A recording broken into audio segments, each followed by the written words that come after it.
प्रयागराज में चल रहे महाकुंभ में अब तक करोड़ों श्रद्धालुओं ने आस्था की डुबकी लगाई है। इस बीच गणतंत्र दिवस के दिन सपा मुखिया अखिलेश यादव भी प्रयागराज पहुंचे और उन्होंने महाकुंभ में आस्था की डुबकी लगाई। वहीं अखिलेश यादव की संगम में डुबकी लगाने से उत्तर प्रदेश का सियासी पारा हाई हो गया और भाजपा के खेमे में बेचैनी बढ़ गई, क्योंकि बीते दिनों जब सीएम योगी ने अपनी कैबिनेट के साथ महाकुंभ में डुबकी लगाई थी, तभी से भाजपा की तरफ से सवाल खड़े किए जा रहे थे कि आखिरकार अखिलेश यादव महाकुंभ में कब जाएंगे। भाजपा इस मुद्दे को लेकर लगातार सपा को घेर रही थी और हमला भी बोल रही थी कि आखिरकार सपा चीफ अखिलेश यादव महाकुंभ से दूरियां क्यों बनाए हुए हैं। लेकिन इन सभी सवालों का जवाब सपा प्रमुख अखिलेश यादव ने महाकुंभ में जाकर दे दिया और उन्होंने संगम में डुबकी लगाकर भाजपा पर तगड़ा पलटवार भी किया। इसी के साथ साथ अखिलेश यादव ने बड़ा सियासी संदेश भी दे डाला है।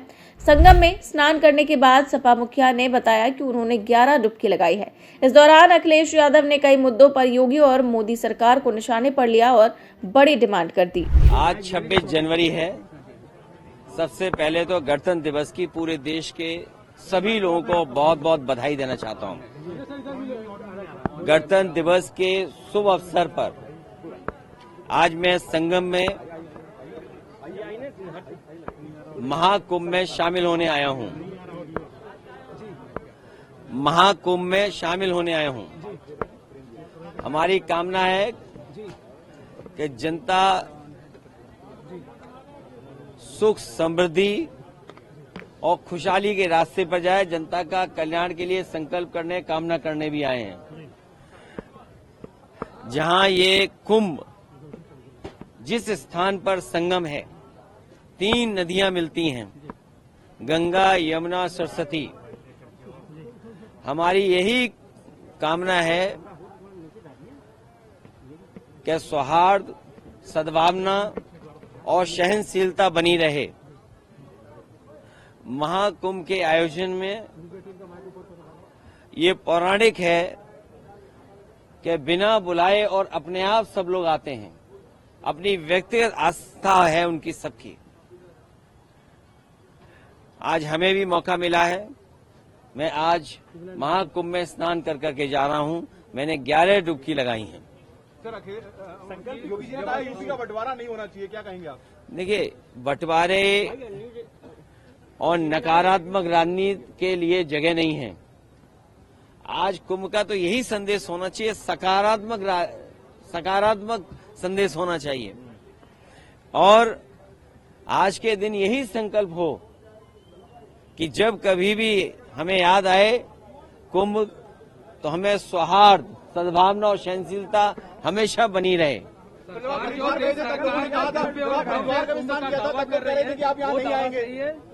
देखिए, गंगा में स्नान और त्योहारों के दिन स्नान, जिस दिन मैंने वहां पर हरिद्वार में स्नान किया था, उस दिन भी एक त्योहार था। बहुत बड़ा त्योहार है। भारत देश के लोग कोने कोने में अलग अलग नाम से इस त्योहार में शामिल होते हैं। उस दिन हरिद्वार में स्नान किया था और आज संगम में स्नान करने का मुझे मौका मिला है। योगी जी कह रहे हैं बुलडोजर चलता रहेगा, नहीं रुकेगा बुलडोजर। देखिए, बुलडोजर चले नहीं चले, सरकार कैसे बचेगी? ये बताइए, जब सरकार ही नहीं होगी तो बुलडोजर किसके पास होगा? संकल्प यही है कि सौहार्द बना रहे, सद्भावना बनी रहे, सहनशीलता हो, और जो भी स्नान हो सहनशीलता के साथ स्नान होना चाहिए। ये सरकार के लोगों को कोई स्पोर्ट्स इवेंट नहीं बनाना चाहिए इसको। ये आप जो सरकार पर बुलेटिन जारी करते हैं, अब वो आगे जारी होगा या अब खत्म होगा? आपने आके व्यवस्थाओं को देख लिया है? देखिए, समाजवादी सरकार में भी और पहले भी नेताजी को भी और हम लोगों को भी कुंभ के आयोजन को करने का मौका मिला था। जो उस समय कुंभ हुआ था, कम संसाधन में सरकारें अलग अलग थीं। यूपी में सरकार दूसरी पार्टी की थी, समाजवादी पार्टी की थी। दिल्ली में सरकार दूसरी पार्टी की थी। लेकिन उसके बावजूद भी कम संसाधन में 800 और 1300 करोड़ में वो महाकुंभ या कुंभ से जो 12 साल बाद होता है वो कुंभ कराया गया था। सर पहले और आज तो सुनने में आ रहा है कि 7,000 करोड़ 10,000 करोड़ खर्च हो रहा है। अगर यहाँ लोगों को असुविधा हो रही है चलने के लिए, मैंने खुद अपनी आंखों से देखा है कि बुजुर्ग, जो महिलाएं हैं, जो पुरुष हैं, वो कितनी दूर से चल करके आते हैं। अगर आप कुंभ में इतने हजार करोड़ रुपए खर्च कर रहे थे तो कम से कम बुजुर्गों के लिए कोई ऐसी व्यवस्था होती जो बुजुर्गों को ज्यादा पैदल नहीं चलना पड़ता। और फिर जैसे हम हैं वीआईपी या और हैं वीआईपी या और सम्मानित लोग जब आए तो कम से कम व्यवस्था ऐसी होनी चाहिए, पूरे कुंभ को पता लगे कि हाँ आज कोई वीआईपी है जिसकी वजह से ये व्यवस्थाएं बहुत अच्छी चल रही हैं। मतलब आप डुबकी लगाकर भी निशाना साध रहे हैं। नहीं देखिए, डुबकी ये लगाकर भी सियासी निशाना साध रहे हैं। अरे भाई ये बताओ, माँ गंगा के किनारे लोग झूठ बोल रहे हैं। और मैं तो आपसे कहूंगा, देखिए माँ गंगा के किनारे न जाने कितनी बातें कही जा रही हैं, वो क्या सच हैं? लेकिन अगर आयोजन 1300 करोड़ में अच्छा हो सकता है, 800 करोड़ में अच्छा हो सकता है, तो 10,000 करोड़ में, 7,000 करोड़ में कितना अच्छा हो सकता है। उसमें तो न कोई ट्रैफिक की दिक्कत होती, न कोई पानी की दिक्कत होती, न साधु संतों से बिजली का बिल लिया जाता या उनको असुविधा होती, या जो चीजें महंगी है वो भी सस्ती होती। अरे इतना कुछ हो सकता था 10,000 करोड़ में।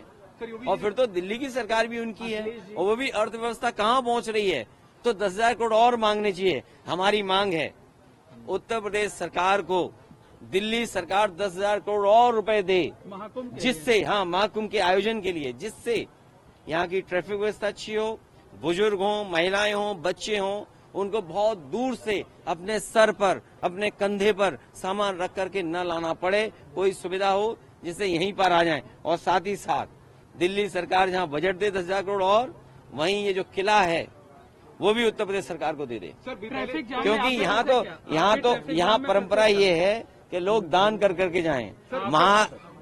महादानी सम्राट हर्षवर्धन, जो हमारा रिटर्न डॉक्यूमेंट है, जहां हमें पौराणिक महाकुंभ के बारे में या कुंभ के बारे में जानकारी मिलती है, वो सम्राट हर्षवर्धन से जुड़ी हुई मिलती है। वो यहाँ दान करने आते थे, पुण्य के लिए आते थे। हम भी आज आए हैं, डुबकी लगाए हैं, सौहार्द हो, सद्भावना हो, सहनशीलता बनी रहे, लोगों की खुशहाली हो, जनता का कल्याण हो, हमारा देश तरक्की करे, समाज आगे बढ़े, हमारा गणतंत्र मजबूत हो, ये सब चीजों को लेकर के यहाँ पर नेताजी की जो मूर्ति लगाई गई है वहाँ पूजा हो रही है और तमाम संत महात्मा उस पर सवाल उठा रहे हैं। देखिए नेताजी की प्रतिमा लगाने के लिए मैं बधाई देना चाहता हूँ और सरकार से कहूंगा कि सभी साधु संतों की उतनी ही तस्वीर लगे जितनी सरकार ने अपनी तस्वीर लगाई है। सर बीजेपी ने कहा, योगी जी ने कहा कि 2024 में इंडी गठबंधन ने विदेशी पैसों का दुष्प्रचार किया, तभी तो इतनी सीटें पा पाए। समाजवादी पार्टी ने कोई गलत प्रचार नहीं किया। समाजवादी पार्टी ने, और इसीलिए आज 26 जनवरी गणतंत्र दिवस का दिन है, हमारा गणतंत्र मजबूत हो, जनता को सुख, समृद्धि और आगे बढ़ने का संकल्प लेकर के जा रहे हैं, ऐसी हमारी कामना है। संविधान का सम्मान हो, आज के दिन ये भी संकल्प लेना है। सर तीर्थ स्थलों का सच सामने आएगा, संभल का भी सच सामने आएगा, योगी जी कह रहे हैं। देखिए संभल का जब भी सच आएगा तो सरकार के बहुत सारे लोग कटघरे में खड़े होंगे। ये जगह, ये मौका नहीं है जहां पर संभल की चर्चा की जाए। इसीलिए मैंने कहा सौहार्द, सद्भावना और सहनशीलता के लिए हम कामना करते हैं। और जब कभी भी हम महाकुंभ को याद करें तो संकल्प यही लेकर के जाएं कि हम आंख बंद कर करके कभी ध्यान में जाएं तो हमें सद्भावना और सहनशीलता और सद्भावना रहे हमारे दिलो दिमाग में। इंतजाम अच्छे लगे सर आपको? इंतजाम अच्छे लगे?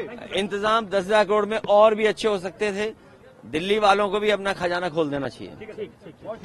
इससे पैदल नहीं चलने पड़ते लोग। और यूपी की यमुना में क्या अंतर पाते हैं आप? दोनों बराबर हैं और सच्चाई तो ये है कि यमुना और जितनी भी नदियां हैं जो माँ गंगा में जुड़ती हैं, कोई नदी साफ नहीं बह रही है, आज भी साफ नहीं है। लेकिन ये मौका नहीं है, आप लोग भी नहीं सच दिखाओगे, हो सकता है कोई नाला यहाँ भी जुड़ा हो सीधा। इसके बाद अखिलेश यादव महाकुंभ मेला क्षेत्र में सपा संस्थापक मुलायम सिंह यादव की प्रतिमा पर माल्यार्पण करने पहुंचे। तो इस तरह से अखिलेश यादव ने अचानक महाकुंभ में पहुंचकर डुबकी लगाकर बड़ा सियासी संदेश दे दिया, जिससे भाजपा के खेमे में हड़कंप मच गया है। वैसे आपका इस खबर को लेकर क्या कहना है, हमें कमेंट करके जरूर बताएं।